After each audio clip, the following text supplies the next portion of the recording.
उपनयन संस्कारों की श्रृंखला में महत्वपूर्ण संस्कार है। उपनयन का अर्थ होता है गुरु के समीप ले जाना, और उपनयन संस्कार के साथ ही वेदारंभ संस्कार है। इस संस्कार पर बहुत विस्तार से ग्रंथों में विवेचन मिलता है। अनेक प्रकार की क्रियाएं की जाती हैं। कर्णवेद के उपरांत उपनयन संस्कार किया जाता है। संस्कारों की श्रृंखला में ये 10वां संस्कार है।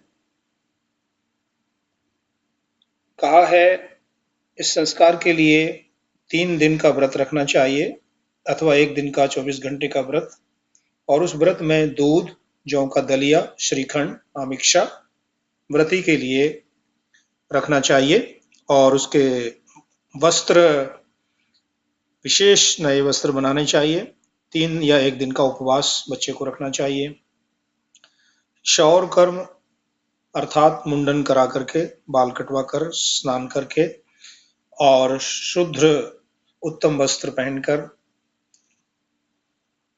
संस्कार का आरंभ किया जाए। ऋत्विक वर्ण आचमन अंग स्पर्श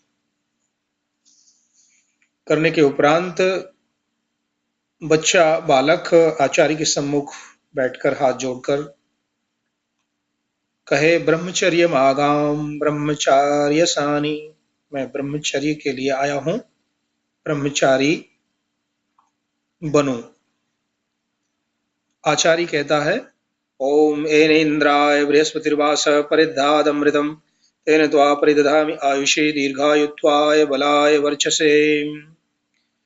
और इस प्रकार से मैं तुम्हें यज्ञोपवीत दूंगा, तुम्हें ब्रह्मचारी अपना बनाता हूं, और जनेऊ रूपी तुम्हें वस्त्र ये पहनाता हूं, और यज्ञोपवीत हाथ में लेकर दे करके और बालक के गले में उसे धारण कराता है, और इस मंत्र का उच्चारण किया जाता है। ओम यज्ञोपवीतम परमं पवित्रम प्रजापतेर्यत्सहजं पुरस्ताद् आयुष्यमग्र्यं प्रतिमुञ्च शुभ्रं यज्ञोपवीतं बलमस्तु तेजः यज्ञोपवीतमसि यज्ञस्य त्वा यज्ञोपवीतेनोपनह्यामि। यह ब्रह्मसूत्र अत्यंत पवित्र है, जो पूर्व काल से चला आता है। प्रजापति के साथ ही आदि काल से वर्तमान है, अथवा जन्म से ही मेरे साथ उत्पन्न हुआ है। ये आयु का देने वाला है, जीवन में आगे ही आगे ले जाने वाला है। उसे कंधे पर छोड़, यज्ञोपवीत निर्मल है, बल को तेज को देने वाला हो। हे बालक, यज्ञोपवीत है, तू यज्ञोपवीत स्वयं है, तुझे यज्ञोपवीत से अपने समीप लाता हूं या बांधता हूं। तो एक दूसरे से अर्थात आचार्य और शिष्य, गुरु और शिष्य का के बंधन का प्रतीक है, और आचार्य शिष्य के बीच में ये विद्या सूत्र, ज्ञान सूत्र, प्रेम सूत्र, आत्मीयता सूत्र का प्रतिनिधि है। दोनों के पवित्र वैदिक ज्ञान की विद्या के संबंध को बताता है। यज्ञ आरंभ होता है ईश्वर प्रार्थनोपासना, स्वस्ति शांतिकरण, अग्न्याधान, समिदाधान, जल प्रसेचन, आघार आवाजी भागाहुतियां, व्याहृति आहुतियां, अष्टाजी आहुतियां इत्यादि के उपरांत बालक के हाथ से संस्कार का प्रधान होम होता है।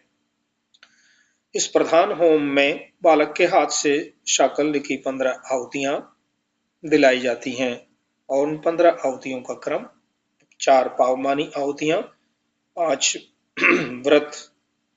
व्रतपते व्रत की आहुतियां, 4 भारतीय आहुतियां, 1 सुष्कृत आहुति, 1 प्रजापत्य आहुति।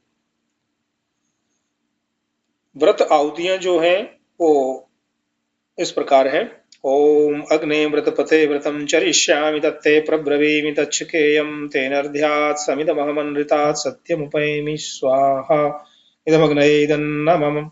ओम वायो व्रतपते व्रतं चरिष्यामि तत्ते प्रब्रवीमि तच्छकेयं तेनर्ध्यात् समिदमहमनृतात् सत्यमुपैमि स्वाहा इदं वायवे इदन्नमम्। ओम सूर्यव्रतपते व्रतं चरिष्यामि तत्ते प्रब्रवीमि तच्छकेयं तेनर्ध्यात् समिदमहमनृतात् सत्यमुपैमि स्वाहा इदं सूर्याय इदन्नमम्। ओम चंद्रव्रतपते व्रतं चरिष्यामि तत्ते प्रब्रवीमि तच्छकेयं तेनर्ध्यात् समिदमहमनृतात् सत्यमुपैमि स्वाहा इदं चंद्राय इदन्नमम्। ओम मृतानां मृतपते व्रतं चरिष्यामि तत्ते प्रब्रवीमि तच्छिकेयं तेनर्द्यासमिदमहमनृतात् सत्यमुपैमि स्वाहा इदमिन्द्राय व्रतपतये इदं नमः। इन 5 मंत्रों में व्रतम चरिष्यामि सब में आता है।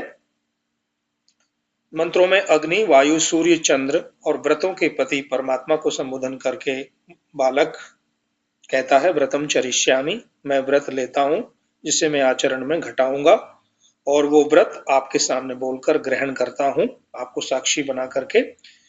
उसे पालन करने की मुझ में शक्ति हो, व्रत को पालन करने को मैं सिद्ध कर सकूं, ये मैं अनृत से सत्य को प्राप्त होता हूं, सत्य वचन कहता हूं।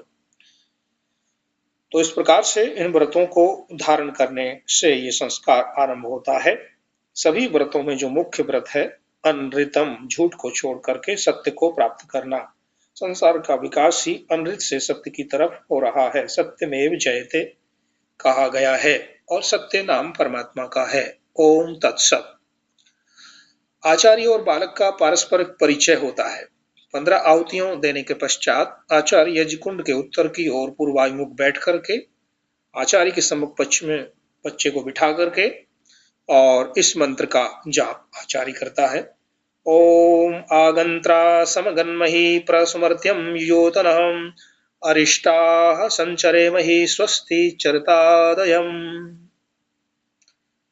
और बालक कहता है ओम ब्रह्मचर्यमागाम उपवानयस्व, हाथ जोड़कर कहता है, प्रार्थना करता है, मैं ब्रह्मचर्य धारण करना चाहता हूं, मेरा उपनयन संस्कार कीजिए ताकि मैं आपके निकट रहकर ब्रह्मचर्य व्रत का पालन कर सकूं, मुझे अपने निकट लाइए, ये इसका अभिप्राय है। तो आचार्य कहता है को नामासी, तेरा नाम क्या है? बच्चा बालक कहता है एतन नामास्मि, अपना नाम लेकर के और परिचय देता है। इसके उपरांत आचार्य बालक की अंजलि में जल भरता है। दक्षिण हस्तांजलि को शुद्ध जल से भरे। ओम आपोहिष्ठा मयो भुवस्तान ऊर्जे दधातन महेरणाय चक्षुषे। यहाँ वीर्य का उपलक्षक ये जल है, तभी जल से ओज और बल मांगा गया है। हम इतने बलशाली वीर्यवान हों कि बड़े बड़े युद्धों को हम देखें अर्थात विजय प्राप्त करें और शारीरिक रूप से दृढ़ मजबूत बने। यो वशिवतमो रसस्तस्य भाजयते हनौषधिरिव मातरः, जैसे माता पुत्र के प्रेम में अपना दुग्ध रस बच्चे को पिलाती है, वैसे ही ये जल तुम अपना कल्याणप्रद रस हमें दो ताकि हम वीरशाली बलशाली होकर के शत्रुओं पर विजय प्राप्त करें। तस्मारंगमाओ यस्य क्षयाय जन्मथो आपो जनयथाचन। और इस प्रकार से जल वीर्य का प्रतीक है। आचार्य कहते हैं कि हम भी इस बात को स्वीकार करते हैं कि वीर्य के क्षय से कोई फलता फूलता नहीं है, इसीलिए ऐसा जीवन बनाओ जो कि शारीरिक और मानसिक रूप से स्वस्थ, सबल और सुदृढ़ हो। इस प्रकार आचार्य अपनी अंजलि में जल भरकर बालक की अंजलि में छोड़ता है। ओम तत्सवितुर्वृणीमहे वयम देवस्य भोजनम श्रेष्ठम सर्वधातमं तुरं भगस्य धीमहि। जल का ही वर्णन चल रहा है। जल किसका भोजन है? सविता, सूर्य का भोजन है। सूर्य अपनी किरणों से जहां भी जल हो उसे खींच लेता है। जल सबसे श्रेष्ठ भोजन है, सब गुण इसमें मौजूद हैं। भोजन के बिना मनुष्य रह सकता है, जल के बिना नहीं रह सकता। उपवास के समय भी जल पीना नहीं छोड़ा जाता है, तुरंत कल्याण करता है। तभी ब्रह्मचारी को जो उपदेश दिया गया है उसमें कहा अपो अशान, जल का सेवन करते रहना। बालक की अंजलि का जल नीचे छोड़ा जाता है परात में, थाली में। ओम देवस्य त्वा सवितो प्रसवेश्विनोर्बाहुभ्याम पूष्णो हस्ताभ्याम गृह्णामि असौ, बालक का नाम लेकर के और अंजलि का जल छोड़ा जाता है। आचार्य कहता है ए बालक, तू सूर्य देव का पुत्र है, तेरा सूर्य देव से प्रसव हो रहा है। तेरे जीवन का लक्ष्य सूर्य की तरह प्रकाशमान होकर सूर्य पुत्र समान बनना है। तेरे इस प्रसव के समय में अश्वियों की भुजाओं से तथा पोषा के हाथों से तुझे ग्रहण करता हूं ताकि जीवन में तुझे कोई रोग न हो, न ही तेरे पोषण में कोई कमी हो। और इस प्रकार दूसरी बार भी अंजलि जलांजलि की क्रिया की जाए और वही